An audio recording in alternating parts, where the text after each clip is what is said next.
Let's talk about that sinking feeling, that all too familiar knot in your stomach. When payday finally comes around, after what feels like an eternity of waiting, but your bank account is already empty, drained by the relentless demands of daily life. The relief is fleeting, replaced by a renewed sense of anxiety.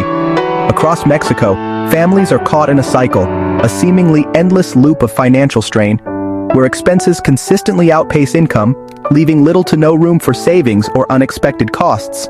It's not about bad choices or poor planning. It's about the reality that costs rise steadily, but wages simply don't keep up with the escalating cost of living, creating a widening gap. Debt isn't a luxury or a frivolous indulgence. It's often a necessary survival tool, a lifeline with a high and often crippling price. The Perez family works incredibly hard, meticulously budgets every peso, but rising prices for essential basics like tortillas, a staple food, and the ever-increasing cost of gas completely shatter their carefully laid plans, leaving them scrambling. To fill the gap, to make ends meet, they resort to using credit cards, and soon, the burden of high interest charges relentlessly piles up, creating a mountain of debt. This is a tragically common story. Millions of hardworking people are fighting tooth and nail just to stay afloat, barely keeping their heads above water. We need to talk openly and honestly about debt, to bring it out into the light, and not hide it away in shame and isolation, as if it were a personal failing. Financial struggles are a collective challenge, a societal issue that demands our attention, and not a personal failure, a reflection of individual inadequacy. By openly sharing our stories, our experiences, and our coping strategies, we can break the stigma surrounding debt and financial hardship. This is ultimately about reclaiming our peace of mind, finding a sense of calm amidst the storm, and building a more secure and stable future for ourselves and our families. So let's start the conversation, let's break the silence, and let's work together towards a brighter financial future.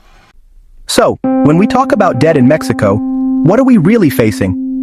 How much debt are we really facing as a nation, and more importantly, as individual families? The average Mexican family with debt owes about 150,000 pesos. That's a significant amount of money for most households, and it can feel overwhelming to even think about tackling that kind of debt. Often spread across credit cards, personal loans, and store credit. These different forms of debt can quickly add up and become difficult to manage. Take Ana, a single mom, 35,000 pesos on a credit card, 50,000 from a personal loan, and 20,000 on store cards. That's over 100,000 pesos, and it's a heavy burden to carry. The real danger? High interest rates. Credit cards can charge over 60% a year. These rates can make it incredibly difficult to pay down the principal. Most debt isn't for luxuries, but for groceries, bills, and emergencies. Life happens, and sometimes we have no choice but to rely on credit to get by. For many, credit is a necessity, not a choice. It's a tool they use to navigate the challenges of daily life. Knowing exactly what you owe is the first step to regaining control. It's about taking stock of your situation and understanding the full picture. List your debts, interest rates, and lenders. Gather all the information you need to have a clear understanding of your obligations. Clarity is power. Face the numbers to start your plan. Don't shy away from the reality of your debt. It's uncomfortable, but it's the foundation for change. It's the first step towards a more secure financial future. How did we get here? It was a perfect storm. The pandemic wiped out jobs and savings like Carlos, a waiter in Cancun who turned to high-interest loans when work disappeared. Then, inflation hit. Prices for food, gas, and electricity soared, but salaries stayed the same. Families who avoided debt before now rely on credit just to get by. Old debts grow as new ones pile on a vicious cycle. This isn't about poor planning, it's the fallout from global crises. Blame doesn't help, compassion does. Understanding the context helps us move forward. Now, let's focus on solutions. When times get tough, Mexicans get creative. The hustle is everywhere. Side gigs, online sales, and new businesses.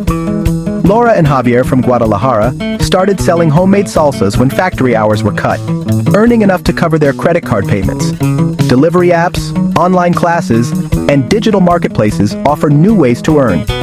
People are learning about money management through YouTube and podcasts. Every side hustle is a small victory against debt. This is resilience in action, adapting, learning, and fighting for a better future. The digital age has opened doors for everyday entrepreneurs. These efforts aren't just survival, they're acts of hope. Ordinary families are building their own safety nets. Are you feeling overwhelmed by debt? Do those bills seem insurmountable? It might feel like you're stuck, but remember, you're not alone. There are very real, actionable steps you can take to regain control of your finances and start moving towards a brighter future. The first step is to start with a simple, honest budget.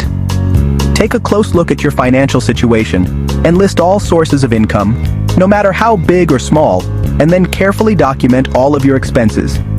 Once you have a clear picture of your income and expenses, organize your debts by interest rate. Identify which debts are costing you the most and focus on paying down the highest interest debts first. This strategy can save you a significant amount of money in the long run. Don't hesitate to reach out to Conducef for free, impartial advice and support. They can provide valuable guidance, help you negotiate with banks to potentially lower interest rates, or create payment plans, and ensure you fully understand your rights as a consumer. To help you stay on track, consider using apps like Fintonic or Mobiles. Both are great tools to track your spending habits, manage your payments efficiently, and gain better insights into where your money is going. If you feel you need more assistance, research debt repair companies carefully. Make sure they are reputable and transparent before committing, especially if you need help negotiating with creditors. Remember, you're not alone in this journey. Online communities can offer valuable tips and support.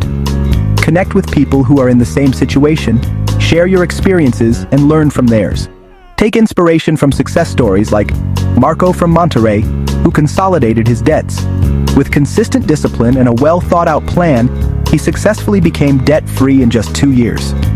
With the right plan, the right tools, and the right support system, you absolutely can escape the debt trap and achieve financial freedom. So, take that crucial first step today. Make a detailed plan, seek professional help when needed, and don't be afraid to share your story with others. Your journey and your experiences might just inspire someone else to take control of their finances and do the same.